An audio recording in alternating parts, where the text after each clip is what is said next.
Good morning, Jayhawks, and welcome to Good Morning KU. Today is April 2nd, which means yesterday was April 1st. So I know that day can be a little unkind to people. So did anything happen to you? Maybe any April Fool's pranks? Man, there were a lot of mostly social media stuff. I saw the TCU changing their mascot, the Johnny Furphy entering the transfer portal. Definitely jokes that got me, and then I scrolled through the comments and I was like, oh wait, this is not real. And then it kind of brought me back to reality. Yeah, I remember I was laying in bed Sunday night, but it was after midnight, and I was like on social media, and I was like, what is going on? I saw the most obscure things, then I was like, wait a minute, that makes sense. It's not, none of this is true. So that was a bit of a deep breath, but also some harsh weather yesterday.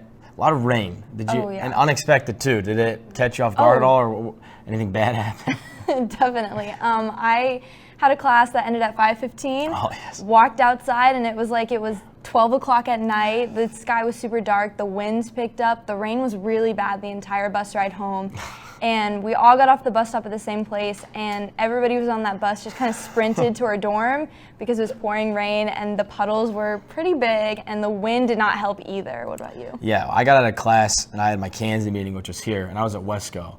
So it was like literally a 100-foot walk, but it was pouring, and I was just standing there looking at Stoffery, and I was just like, oh, this is going to be not a fun adventure across the street. But it was all right. How was your Easter weekend? It was good. I stayed here. My roommate went home, so I kind of had the dorm to myself for the weekend. That was nice. Got to talk to my family a little bit. They were back home in Oklahoma celebrating. It was kind of a relaxing weekend for me. Got a lot of stuff done. Yeah, I went home. I'm only about an hour away from here, so it was nice to go home. Saw my entire mom's side of the family and stuff. Watched the Royals win. It's always a good day when the Royals are able to pick up a win. But besides that, did you see the March Madness games at all yesterday? Yeah, I watched both of the games yesterday, and the LSU and Iowa one was definitely a nail biter for me. You know, Iowa obviously came out, and they're going to the Final Four. But I think both teams, Angel Reese and Caitlin Clark, both showed out their skills as well as their teams in general. And it was a really good game to watch. It was a great game. It really was, and it's good to see that much media focused on the women's tournament, because it definitely well deserved. It was a lot. I was just as interested in these games as I was yesterday watching the men's game. So it was definitely a great thing in that aspect. Anything else that you maybe happened over the weekend or coming up? We got summer coming up, so we're finishing up our classes. Any big assignments you got coming up this week? I mean, I'm sure I do. I haven't started any of them yet, but it's probably something I'm going to get on. There's a big choir concert on this Sunday for a couple of the choir groups. So any music fans, be sure to turn out to that, because it's going to be a good one. But no, we've got 4 or 5 weeks left, and the finals and the projects are definitely starting to pile up. You're starting to look at the canvas and get a little overwhelmed as you look at your Canvas calendar and see all the assignments you have coming up. I know last thing today is the Jackson County vote for the local sports teams here, the Chiefs and the Royals, and their two potential new stadium and stadium renovations. So that's coming up. That's kind of exciting. Even if you have interest or not in those two teams, it'll be interesting to see what happens. But I think that's all we have for you guys today. We're going to take a quick break, and we'll come back with news and sports.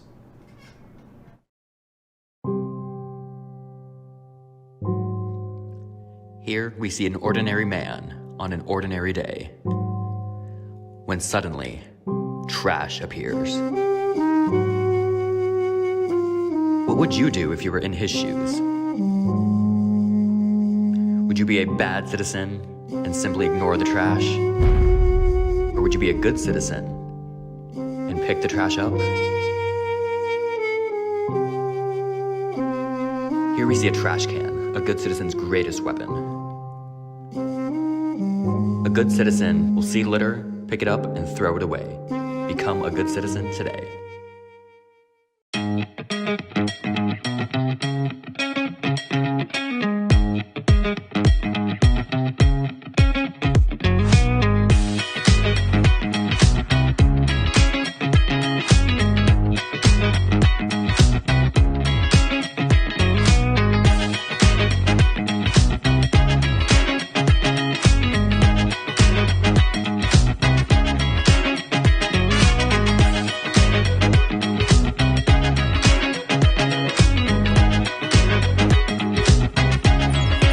National champions deserve a clean campus. Don't wait for other Jayhawks to pick up your mess. Keep the University of Kansas clean. Welcome back. I'm Caroline. And I'm Lorena. This is your Tuesday Good Morning KU News Update. A rare total solar eclipse is happening on April 8th. The path of totality will not include eastern Kansas, so the closest places for a complete eclipse will be in southwest Missouri. The event will still be noticeable in Lawrence on Monday. Make sure to wear specialized eye protection during the eclipse. The Francis Scott Key Bridge in Baltimore collapsed last Tuesday after a massive container ship lost power and crashed into the bridge, sending people and vehicles into the river below. 6 people are presumed to be dead. President Joe Biden said he's committed to help rebuild the bridge as soon as possible. The city will open a temporary shipping route around the wreckage, but the timing is unclear. The film King Kong and Godzilla exceeded all expectations with an $80 million opening this weekend. Godzilla vs. Kong, The New Empire, had been expected to bring in between $50 and $55 million. The film marked the second biggest weekending opening of a movie this year, behind the science fiction film Dune Part 2.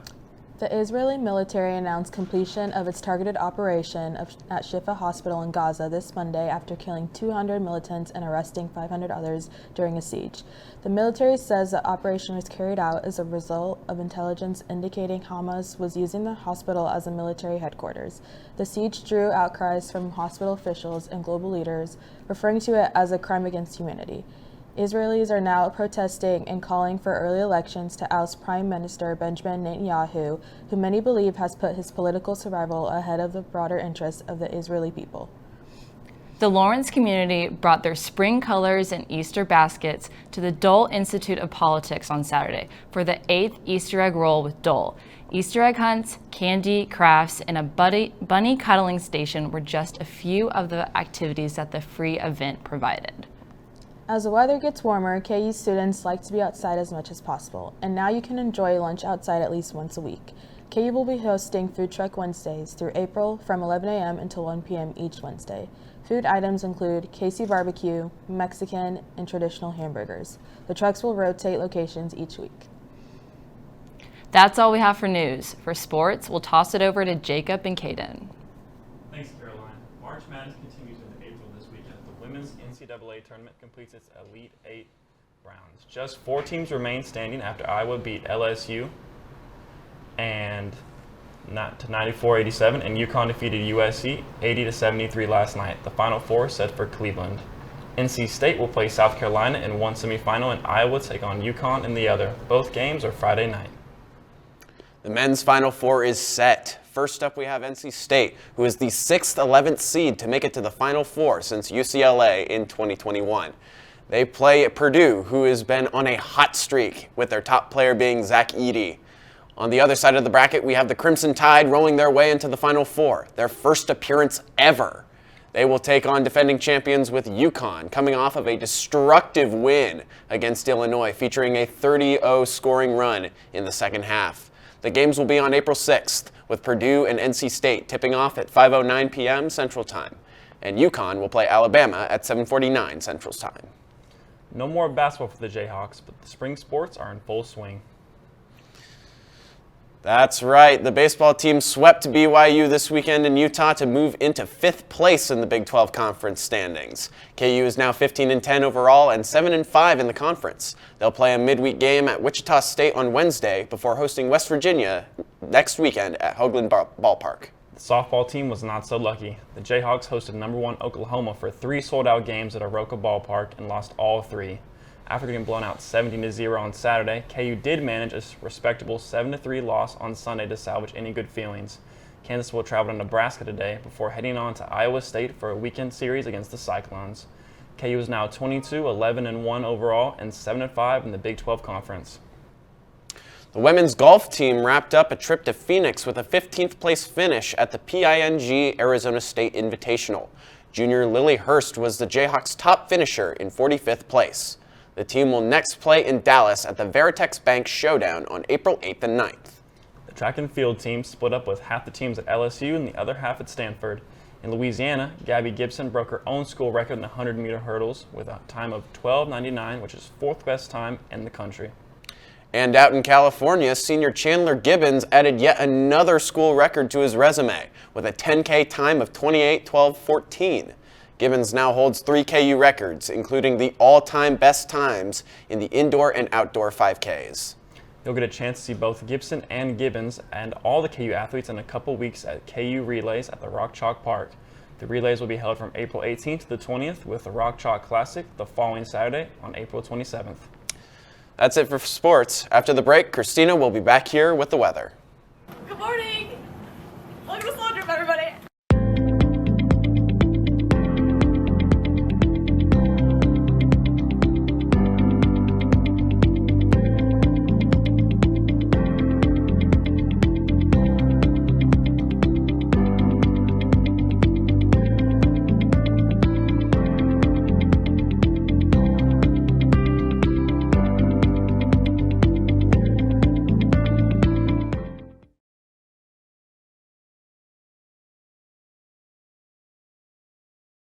We did have a pretty big drop in our temperatures, and then because of that we will have a pretty cool and gusty day for tomorrow as well.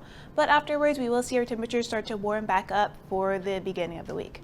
Now here's our live look outside of Wednesday, and as you see right now, we have an overcast right now. There is some rain on our camera as well due to just the system that made its way through already. So because of how cloudy it is, it does make our conditions in this whole area very, very cool right now. Right now in Lawrence we're at 42 degrees. And we will see our mostly cloudy skies right now start to break up throughout the day, and then we'll move into those partly cloudy skies. And then for our future track right now, we did have some severe weather happening last night. Most of that severe weather stayed either to the south or to the east of us, and a lot of that weather will occur later on tonight. It'll continue making its way towards the east coast, and a lot of that severe weather will happen in either Kentucky or Tennessee. So if you do have family members that live in that area, I would definitely check up on them for tonight. We will have a line of storms that'll make its way through western Tennessee later on tonight, and then there is a probability of those cluster of storms forming into supercells, and if that does happen, then it makes the conditions very favorable for really strong winds or wind gusts coming up at about 75 miles per hour, or possible tornadoes as well. So if you have family members in the East Coast, I would definitely check up on them for tonight. But here in Kansas, we will reach our high today of 54 degrees at about 7 p.m.